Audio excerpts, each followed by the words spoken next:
Mas a gente sempre se colocou, o que eu queria que tivesse no prédio? A gente nunca fez apartamento de cobertura. Nunca. Por quê? Porque a gente sempre achou muito egoísta a melhor vista do prédio ficar para um cara só. Então a gente sempre fez um espaço gourmet, que a gente depois inseriu a parte de grill, churrasqueira, forno de pizza, tudo no topo.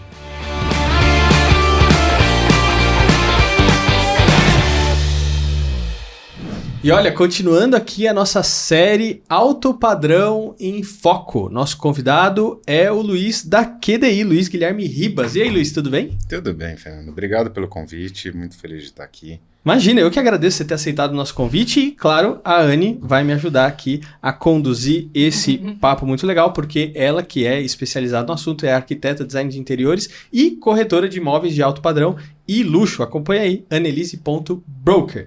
Luiz, é o seguinte, para a gente começar o nosso bate-papo, você sempre foi do setor imobiliário? Eu sou engenheiro civil de formação. Eu comecei minha carreira no setor de construção pesada, era uma construtora de obras industriais, comerciais, e ali fiquei até 2005. E aí eu fui para o mercado imobiliário, na área de engenharia. Aí, em um determinado momento, eu fui convidado por uma incorporadora, que tinha um fundo americano como investidor, para mudar e abrir a área de relação com o investidor. Aí eu pensei, falei, bom, engenheiro civil de obra, não sabia muito de questões de dinheiro, de investimento, mas eu topei aceitar. Tinha acabado de fazer minha pós também. Isso ajudou, mas aí foi uma paixão. Aí foi a questão de negócio, a questão de olhar a viabilidade, olhar o projeto de incorporação imobiliária, e desde então estou muito feliz. Então, mas o background mesmo, o começo foi pé de barro, obra, tocar construção e tudo mais. Mas pelo que eu tô sabendo aí, que me contaram, você continua indo nas obras, conversando com o pessoal, falando, então ainda tem esse gosto pela obra. Você conhece aquele ditado? O cara sai da cozinha, mas a cozinha não sai da pessoa. É mais ou menos isso. Então, comigo, eu adoro o ambiente. É uma das variáveis mais importantes no nosso negócio. Então, a gente tem que sim prestar atenção. Mesmo hoje, tendo a minha incorporadora, eu tenho olhos na construção, então o nosso parceiro sempre é escolhido a dedo para desenvolver os projetos, sempre o parceiro construtor, mas a gente não delega 100% e até tenta ajudar no que a gente consegue ajudar também.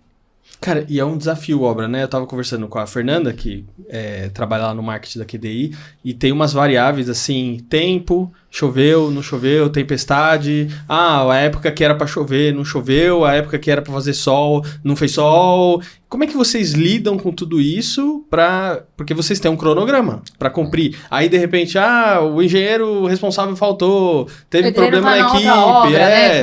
Tem essas coisas. Como é que vocês lidam pra... Vocês têm um cronograma e falam assim, putz, vocês colocam margem, já calculam isso antes, como é que funciona? Isso, na verdade, a gente pensa que isso é a maior habilidade, além da técnica, óbvio, que o engenheiro da obra, responsável pela obra, ele tem que ter. Tá? Então, é o planejamento. O planejar é muito importante numa obra. Não é só fazer o cronograma, porque o cronograma aceita qualquer coisa. É exatamente quando algo sai diferente do previsto, como que você muda toda a sua estratégia para recuperar ou manter o prazo inicialmente previsto. Eu costumo brincar que hoje em dia a previsão do tempo está muito mais assertiva, então você não tem mais aquela surpresa, nossa, eu vou ficar, começou chovendo, eu não sabia e tal. O problema hoje mais forte na construção é mão de obra. É a parte de prestação de serviço, isso tá machucando bastante todos os cronogramas, tá? Porque as pessoas elas estão mudando de obra, os funcionários mesmo, direto da produção. Isso aí atrapalha bastante porque não envolve só um remanejamento. Às vezes aí você tem que trocar o empreiteiro, contratar, fazer um distrato de um contrato feito, fazer uma nova contratação, um novo contrato, até a equipe entrar de novo. Então aí você perde um tempo para desacelerar o que está saindo por qualquer motivo que seja e acelerar o que está entrando. Mas essa é a habilidade ou a questão que o engenheiro de produção responsável pela obra tem que ter e acompanhar diariamente. Ô Luiz, eu tenho uma impressão do mercado imobiliário, não sei se a Anne vai concordar comigo, e você, claro, é a minha impressão, então eu posso estar completamente equivocado. Nós estamos gravando essa entrevista em 2024. E eu tenho uma sensação que o mercado imobiliário não acompanhou a evolução do tempo e todas as coisas que foram mudando ao longo de todos esses anos. E aí, às vezes, conversando ou com algum corretor ou alguém do mercado imobiliário, parece que a pessoa está ainda na década de 70. Eu falo, ué, mas que estranho, como que ainda é feito um atendimento desse jeito ou alguma coisa nesse sentido? Vocês têm essa percepção ou é só eu? Olha, não, além da percepção é a realidade. Ela assim, essa transformação, principalmente a digital, no nosso mercado, quando você vai ainda mais para a construção, ela ainda não aconteceu, tá? Tecnicamente falando, tem sistemas construtivos muito mais eficientes, muito mais limpos. Tá. O problema é que você precisa daí de uma qualificação da mão de obra, e aí volta o problema que eu falei. Você investir na qualificação dessa mão de obra, essa mão de obra fica pouco tempo com você. E aí você tem que contratar uma nova mão de obra, investir. Fazer toda a qualificação de novo. O turnaround é muito alto. Então isso, muitas vezes, impossibilita qualquer inovação técnica, que não é nenhuma ciência de foguete, isso já existe. Então você pega a construção seca nos Estados Unidos, drywall e tudo mais, metálica, há muito tempo. No Brasil... Você precisa ter uma mão de obra super especializada, né? E aí você não tem. E aí você fica na mão de commodity. Aí você faz todo o projeto com uma estrutura para o prédio metálico e o aço explode. Não, porque é uma commodity. Sim. E aí o dólar subiu. Então você fica numa variável muito difícil porque a gente é sempre achatado. Tem o custo de como todo negócio, tem um custo, principalmente de obra, de um lado, e a receita dada pelo mercado de outro. Então a receita você não controla. Você tenta sempre vender, você sabe muito bem disso, pelo melhor preço, com a melhor velocidade. Dificilmente você consegue os dois. Só que quem dá o preço é o mercado. Então, para o outro comprar, ele tem que concordar com a condição e preço que você está dando. Então, essa variável de custo é a mais importante. Se você perde a mão por um item desse... Então, esse é um exemplo. Na parte de vendas, existem hoje algumas ferramentas muito mais... modernas, exatamente. Mas eu acho que cai também no mesmo problema. Você pode falar até melhor que eu. Nem todo mundo está acostumado a lidar com a tecnologia.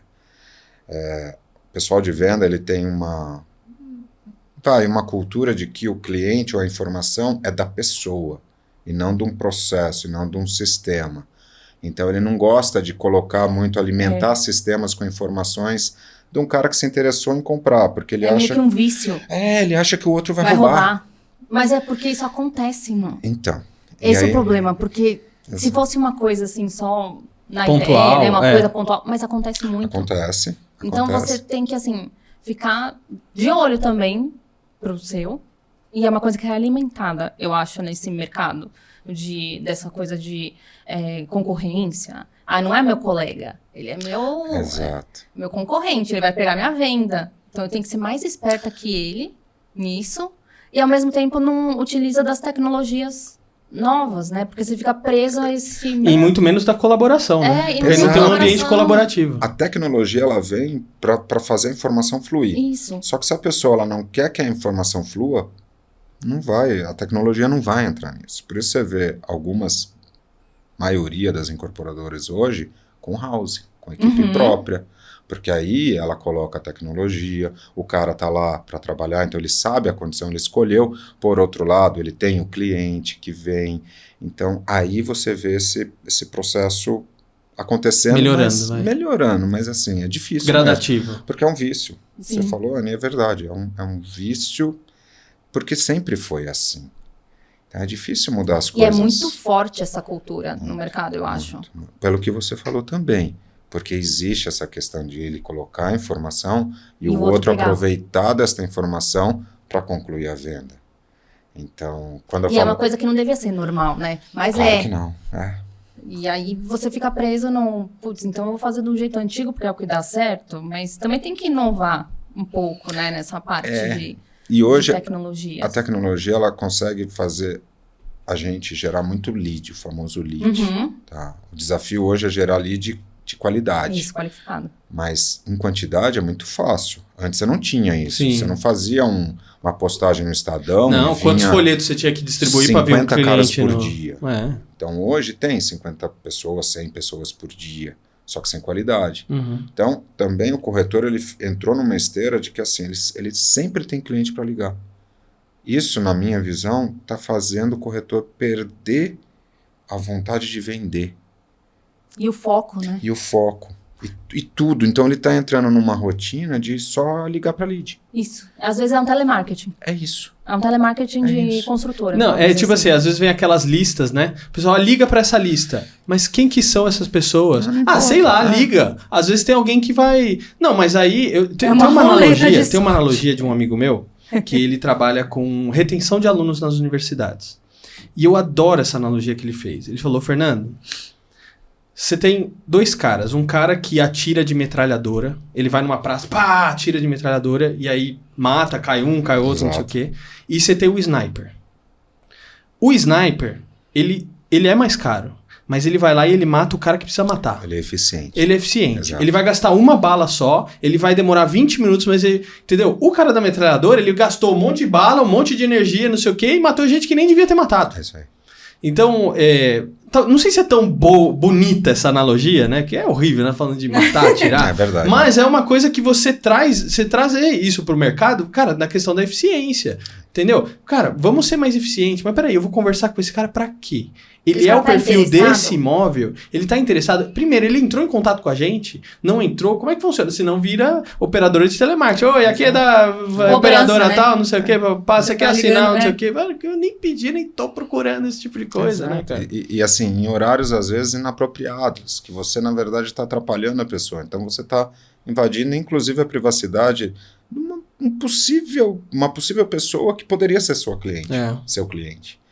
Mas Não, e pegar raiva. Porque é Então, como se fosse um é isso. telemarketing te ligando. Uma, né, coisa, o empresa famoso de telefonia. 0300 lá que ninguém eu fico atende. com raiva. Eu fico com raiva. Criou uma lei lá para ser 0300, hoje muito pouco usa o 0300. Imagina, tudo é um celular te ligando. Mas assim, eu acho que por quê? Porque o comportamento mudou. Acho que o digital trouxe a pessoa, quando ela está interessada, ela vai atrás. Você não precisa mais ficar oferecendo, porque hoje o digital te dá toda a informação.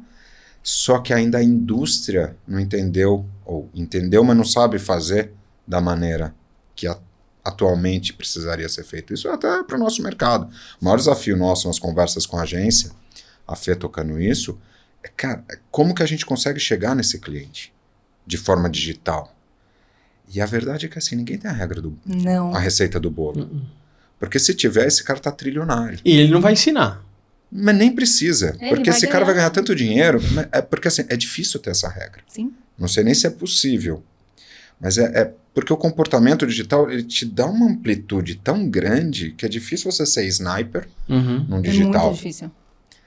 E cada vez mais com a lei de proteção de dados e tudo, as ferramentas, as plataformas... Vai elas têm restringindo cada vez mais. E tá certo, porque a gente está falando agora de invasão, de privacidade e tudo mais. Imagina também se não tiver essas travas nas plataformas digitais. Sim. Aí o cara começa a ser incomodado no Instagram, no Facebook, por mensagem. Você fala, meu, que porcaria é essa, né, cara?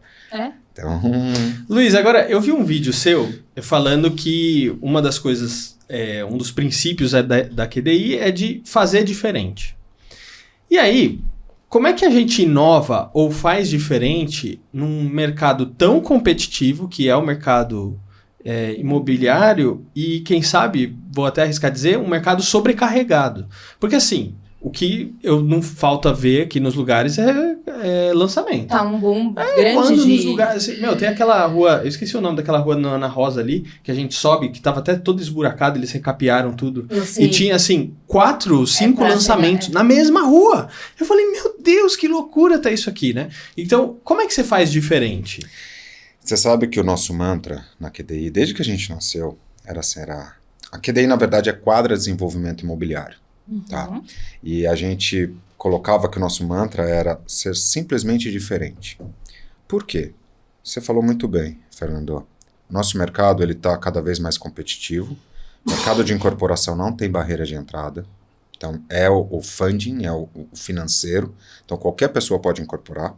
Então, não tem essa coisa. Então, por isso você vê, às vezes, enxurradas de empresas conhecidas e empresas nem conhecidas, e até pessoas se juntando em grupo e fazendo. Mas eu acho que todo esse processo esqueceram de respeitar o básico. Então, o simplesmente diferente vem em resgatar a qualidade, em resgatar a questão do pensar no projeto e não simplesmente colocar um pomar herbário, um redário, um espaço para pet, que às vezes é importante, mas ele não é primordial. O mais importante é a pessoa entrar no apartamento dela e sentar na sala e ter uma tomada de cada lado do sofá para ela colocar um abajur, tá? Ela já recebeu o apartamento e ter toda a infra do ar-condicionado feita, ela só comprar lá na Leroy o aparelho e instalar, não precisar quebradeira. Receber com a cerâmica, porcelanato, tudo retificado, tudo de primeira, que ela não precisa trocar. Olhando para o condomínio, o simples e diferente, a gente lá, o nosso primeiro projeto dessa linha Equalica, que a gente tem até hoje, foi em 2011. E a gente já tinha um coworking, o business lounge que a gente chama, no térreo. E a gente falava, você trabalhe de casa sem levar trabalho para casa. Então, com estação de trabalho, sala de reunião, por quê? Porque a gente entendia que isso era uma necessidade da pessoa, de cada um. Não perder horas no trânsito e ter no próprio prédio essa estrutura. A pandemia veio e exponenciou essa necessidade. E hoje, quase todos os projetos contemplam isso. A gente tem um elevador de delivery desde 2011. A gente chamava de Pizza Lift, porque lá não tinha Rappi, não tinha iFood. Cara, o primeiro projeto, quando a gente entregou, a gente teve que ir no comércio local para abrir conta. Porque assim, como que eu ponho um elevador de encomenda se o cara tem que descer para pagar? Em 2014. Aí não faz sentido. Não faz nenhum sentido. Aí a gente foi no comércio, na pizzaria, não sei o quê. Então o cara pedia a pizza, vinha no boleto de condomínio para ele pagar depois. Nossa.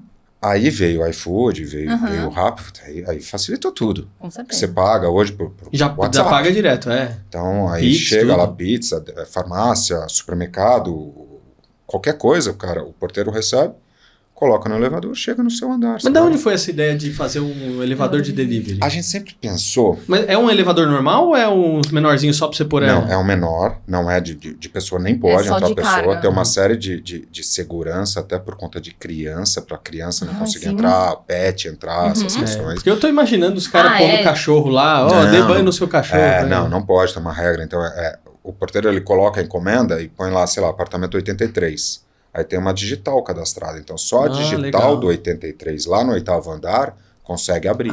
Até para um vizinho não pegar a pizza do outro.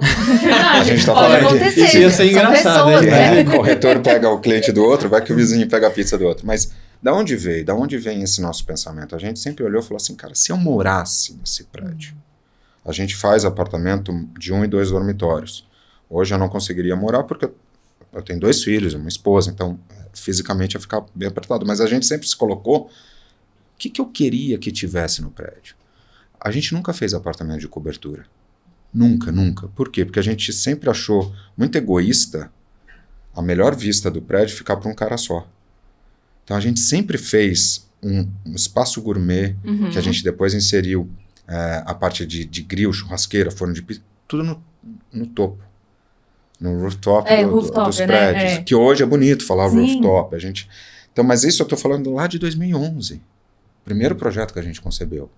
E isso, quando a gente entrega o apartamento, o prédio, e a gente escuta dos clientes 3, 4, 5 anos atrás, e a gente também costuma ficar com unidades nos prédios que a gente faz, o quanto valorizou o prédio.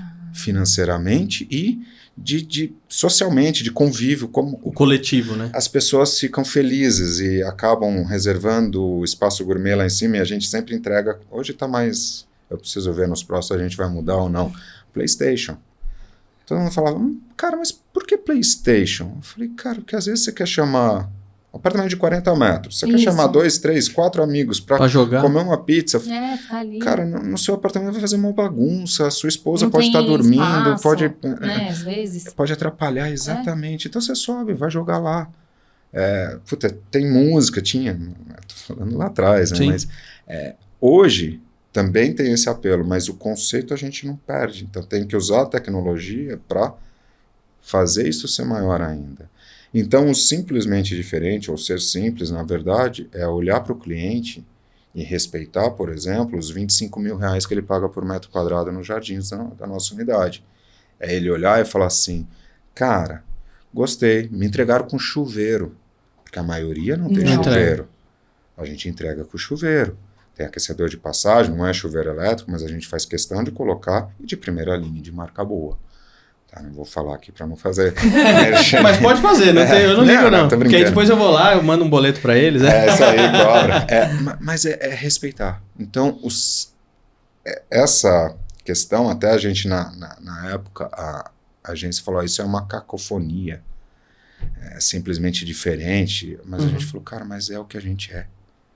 É o que a gente gosta de olhar e sempre criticar, falar, meu, não tá legal. Quantas e quantas vezes o arquiteto vinha porque assim, a gente concebe o produto antes do legal. Aí você tem a ideia de um produto, aí chega na prefeitura, isso não pode, isso não dá. Dá. Não dá, tem que dar. Nós não vamos abrir mão disso, a gente não vai abrir mão deste conceito. Nossa, então precisamos ter isso. E aí dá. Só que demora mais tempo, é meio que tailor-made todo o projeto. E essa é a parte, voltando do pé do barro, que eu adoro.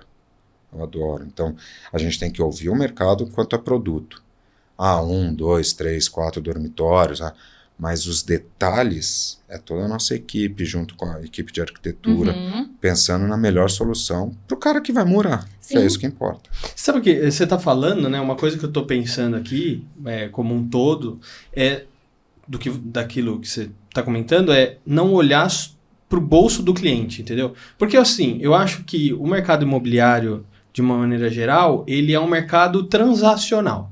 Então ele chega assim, você quer comprar?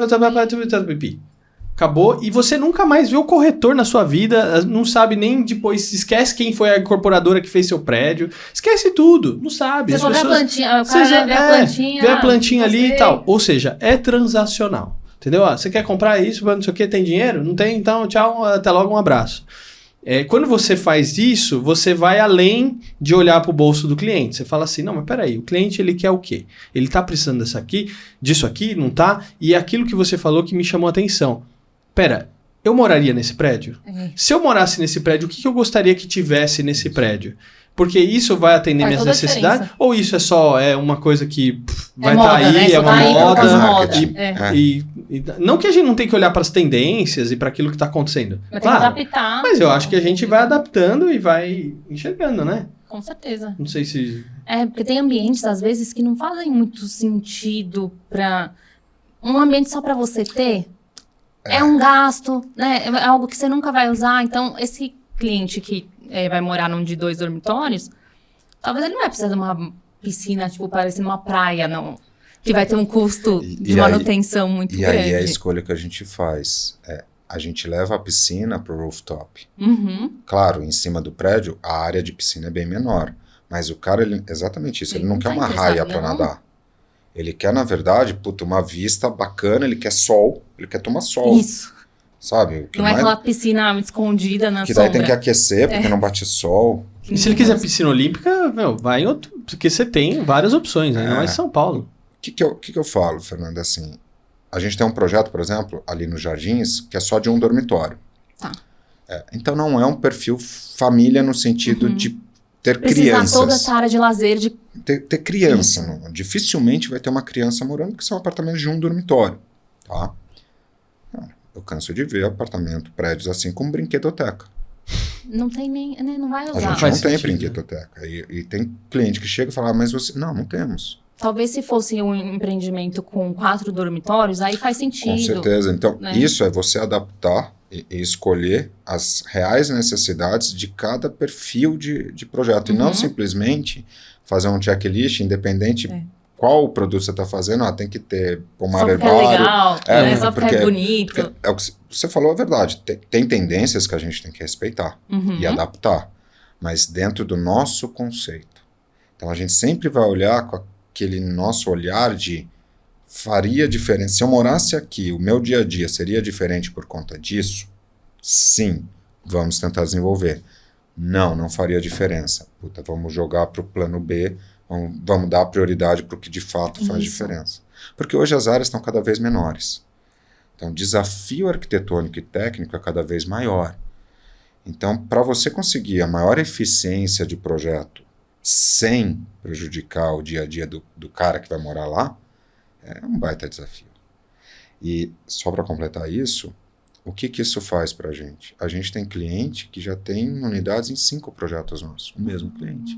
Começou num, morou lá, gostou, aí mudou, porque cresceu, casou, sei lá o quê, mas alugou fácil, aluga sempre, aluga bem, aí fizemos outro projeto, ele foi, e tem cara com 5 projetos já nossos.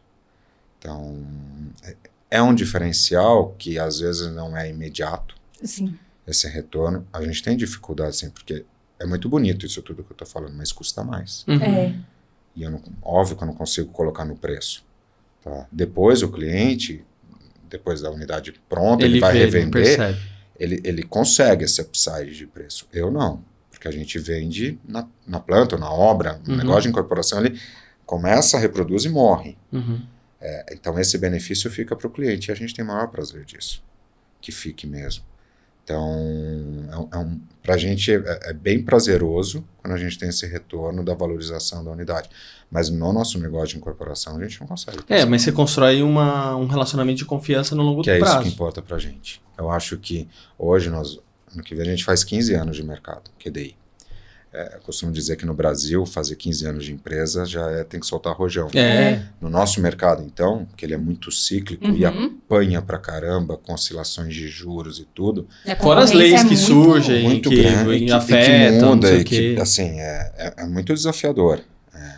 Então, a gente tem toda essa trajetória, a gente fica bem, bem feliz de, graças a Deus, tá bem, continuando. Luiz, agora eu quero saber o seguinte, o que o perfil do cliente de São Paulo busca no mercado imobiliário? Essa pergunta é boa. Essa pergunta é boa até porque a gente tem um perfil muito mesclado entre pessoas de São Paulo e a gente está percebendo nos últimos anos uma migração muito grande de pessoas de fora de São Paulo adquirindo imóveis em São Paulo, principalmente para investimento, tá? Mas, na minha opinião, a pessoa de São Paulo valoriza muito, e negócio imobiliário sempre é a principal variável, localização. Então, acho que o principal item é o que eu costumo dizer. Você pode ter um baita produto, se o lugar for ruim, você vai ter um problema. Você pode ter errado no produto, mas se o lugar for bom, você ajusta. Então, localização no sentido geral mesmo, tá? Então, de infraestrutura, de transporte público, de segurança. Em São Paulo isso é muito perceptivo. Pro paulistano, ele valoriza muito isso. E depois, claro, o produto. Tá? Sempre o produto nessa linha na nossa forma de pensar. O cara tem que se sentir respeitado. Tá? Justo. Então, a gente fala de valores, às vezes, que quem não é do meio do mercado acha um absurdo. Mas quando vai procurar, ele vê que a diferença... Não tem tanto, mas aonde ele é bem recebido, onde ele sente essa abertura, onde ele se sente respeitado, onde ele vê os itens que eu acabei de dizer, que isso para ele faz a diferença. Um bom atendimento na força de venda, com clareza. Hoje, infelizmente, a gente ainda tem algumas situações onde as pessoas das vendas, das equipes de vendas, não passam todas as informações, costumam dizer só as informações boas. Isso. As ruins, elas omitem e muitas vezes até mentem. Isso é muito ruim para o cliente, porque ele se sente enganado. Tá? E já tem um estigma, né, o mercado de que você tem que ficar esperto, porque senão vão passar a perna em você. Então, a gente tem hoje uma legislação muito, muito bem feita. Então, você tem uma SPE, que é uma sociedade de propósito específico, que você tem o atributo de fazer o patrimônio de afetação para ter um benefício tributário e, por outro lado, para gerar uma segurança para o comprador.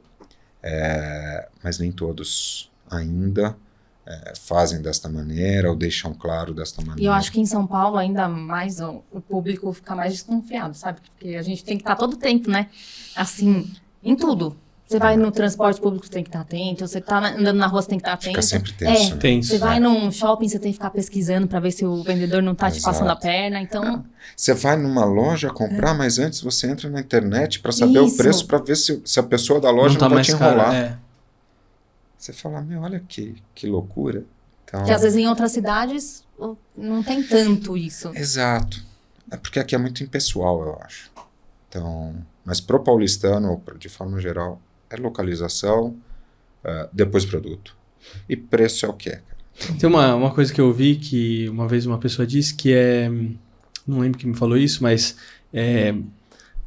o apartamento ou a casa, essas coisas assim, você reforma, você muda a cor, não sei o quê. Mas a localização você não muda. Exato. Então, assim, você não tem como pegar o imóvel e levar daqui para lá. Então, às vezes mais vale, né, você sempre avaliar essa questão. Então, tipo assim, esse aqui não tem isso, mas, pô, tá numa área boa. Esse aqui tem, mas lá na ou casa pode do ser que chapéu não valorize, vai... mas quando vai valorizar, né? Você tem que sempre pensar E fazer no uma que aquisição, Exato. Tô pensando na valorização também, é um risco muito grande, né? Você tem que sempre pensar o que no seu bolso, né, faz diferença. Eu vou poder esperar valorizar? Não. Então, tem... É momento, acho que é tudo. Tem o que a gente chama de vetores de crescimento, que você claramente, urbanisticamente falando, você vê que ali vai ser uma região que vai valorizar. Mas aí depende do poder público. Depende. Esse é o problema, né? Depende do Muda metrô. a gestão, às Exato. vezes vai mudar o projeto que... tinha um projeto de metrô aqui, mudou a gestão, não vai mais. Pega Vila Sônia, em 2010, quando saiu todo o plano da linha amarela, era para a Copa de 2014. Gente. Imagina o boom que teve imobiliário ali na Vila Sônia, tudo prevendo isso. E o metrô Vila Sônia foi inaugurado há 2 anos atrás. Então, isso o que O você cara falou, esperou 10 é anos. arriscado também o cara apostar nessa. Então, cai, por isso que Jardins, Vila Nova, Itaim... Que já são bairros consolidados, Vila né? Mariana, exato, Pinheiros teve um boom. Então, e é aquilo, né? Então, E eu percebo que nesses bairros tá começando até a demolir prédios para construir um prédio novo. Tá. Aí, o fato de ser consolidado e bom, o que acontece? Você não tem terreno. Então, Já esgotou. por isso que o preço é até mais alto, porque você não tem uma oferta muito grande. Você tem que começar a ser criativo para gerar área. Tem alguns processos aí que estão sendo criativos em comprar prédios menores, demolir e fazer prédio maior, porque o zoneamento mudou, a legislação mudou, então permite mais ali. Mas é um desafio também, é um investimento, então também Então, não é tão trivial. Demolir é um custo, né? Que às vezes as pessoas não pensam que demolir tem custo, mas tem. Demolir é mais barato. Põe ali, Pega uns pedreiros com uma marreta nem tudo marreta, simples. põe umas bombas ali, explode e tudo derruba, é simples. tudo simples. Luiz, muito obrigado por você ter vindo aqui, Que é isso, cara. conversado com a gente, falado mais a respeito aí de como a QDI tem atuado no mercado e também explorado aí a questão do mercado imobiliário. Muito obrigado, viu? Fiquei feliz. Cara, eu que agradeço, muito bacana, Foi obrigado muito pela legal. ajuda de vocês, eu tava um pouco até nervoso disso, mas foi muito legal, muito gostoso, cara. É um prazer sempre falar da nossa história, da minha experiência, é bem gostoso. Obrigado. Muito bom, Anne, obrigado, viu? Não, de nada. E ó, acompanha a Anne, arquiteta, design de interiores e corretora do mundo de alto padrão e luxo, Annelise.broker. Mas ó, agora eu vou fazer uma outra pergunta pro Luiz, mas quem vai acompanhar a pergunta e a resposta que ele vai dar é só quem é membro aqui do canal. Então, convido você a se tornar membro aqui do canal e não esquece de deixar o seu like, o seu comentário e se inscrever aqui. Vejo você no próximo episódio. Até a próxima. Tchau!